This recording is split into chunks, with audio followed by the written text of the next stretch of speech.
Lo harus cari dia. Siapa? Anak gue.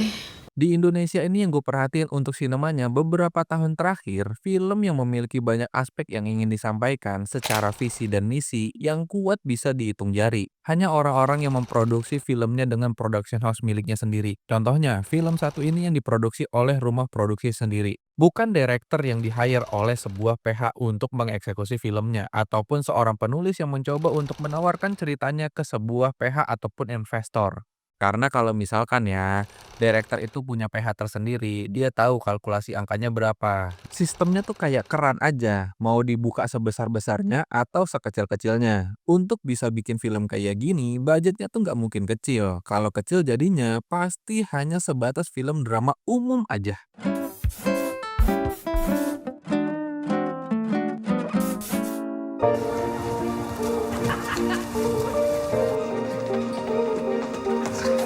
Jujur film ini seru, tapi buat gua yang lebih seru adalah penggambaran orang-orang yang menonton, pro dan kontra yang terjadi. Joko Anwar buat gua cukup berhasil menciptakan nuansa itu. Gak usah jauh-jauh kita ngomongin masalah apakah suasana yang dimunculkan secara visual itu akan terjadi. Gak usah jauh-jauh. Coba kita lihat dengan berbagai macam reviewan yang ada. Kita lihat di kolom komentarnya apa yang terjadi. Dari situ aja kita bisa ngelihat gitu. Kita nggak usah jauh-jauh berpikir dengan visual itu akan terjadi dengan dunia nyata. Tapi kita lihat aja dulu dengan perangnya dunia kata-kata melalui kolom komentar. Ada yang suka dan ada yang enggak. Tapi balik lagi, kalau kita berkomentar film ini adalah banyak rasa ketakutan, rasisme, ataupun apapun itu gitu. Apa bedanya dengan kolom komentar yang terjadi di berbagai macam reviewan? Itu yang lebih menarik buat gua. Mungkin di review kali ini, gue nggak akan banyak berkomentar tentang filmnya. Tapi gue lebih akan melihat ke sikon yang terjadi pada saat orang selesai menonton atau orang menonton reviewan orang lain. Itu menurut gue jauh lebih menarik saat ini. Anak-anak, hari ini sekolah diliburkan. Joko Anwar selalu berhasil membuat penontonnya bersih tegang dengan apa yang disajikannya. Film ini adalah preferensi yang terjadi, bukan hanya sebuah gambaran kebodohan, tapi film ini juga buat gua adalah pembelajaran buat orang-orang yang merasa tidak setuju dengan adanya perbedaan. Nah, ini gua cukup meng-highlight nih perbedaan, banyak hal ya gitu. Kalau kita bahas filmnya, perbedaan itu kan sangat jelas. Kita ngambil preferensi dari sudut pandang setiap orang mengenai film ini.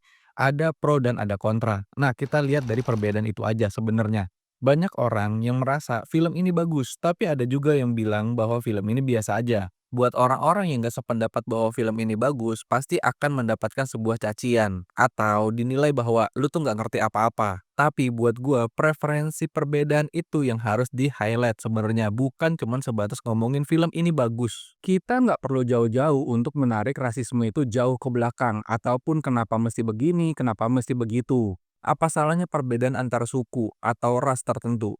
Coba deh, kalian lihat sendiri dari berbagai review film, khususnya di film ini. Ada juga yang mencaci orang-orang yang ternyata tidak suka dengan film ini, bukan karena ceritanya, tapi menurut mereka jauh lebih bagus film Joko Anwar yang sebelumnya secara visual ataupun secara penceritaan. Jadi, menurut gua, nggak usah jauh-jauh membayangkan apa yang digambarkan oleh film ini. Ternyata, memang kita sendiri juga belum bisa menerima perbedaan itu. Karena pada dasarnya perbedaan itu akan selalu ada, tapi bagaimana caranya untuk menyikapi hal itu? Untuk tidak bersih tegang dengan kemampuan intelektual yang kita miliki. Pada dasarnya tuh seperti itu. Juri yang tempat anak-anak buangan itu. Nggak bahaya gitu ngajar di sana. Saya nggak tahu kalau Bapak ini Cina. Cerita kayak gini tuh sebenarnya cerita umum pada dasarnya, tapi tanpa kita sadarin cerita seperti ini malah terus berulang. Dari pergaulan kita sendiri pun juga bisa dilihat dari mengotak-ngotakan pertemanan, membuat kubu-kubuan, membicarakan orang lain di belakang. Tapi kalau kita ngomongin masalah hal itu baik atau enggaknya, jawabannya ya jelas enggak. Tapi apakah itu dijalankan dengan pengetahuan kita bahwa itu hal tidak baik? Jawabannya ya enggak juga. Mulai setelah terjadi percekcokan kecil yang kemudian meluas ke seluruh penjuru kota. Dari tadi kan gue ngomongin masalah perbedaan. Nah, gue mencoba untuk mengambil contoh yang paling simpel aja. Apa bedanya film ini dengan film Jumbo? Film yang lagi rame-ramenya nih saat ini nih. Di saat ini gue tag udah 5 juta penonton. Buat gue sama aja antara film Jumbo atau film ini. Kenapa gue bisa bilang kayak gitu? Karena sama-sama menceritakan ujaran kebencian.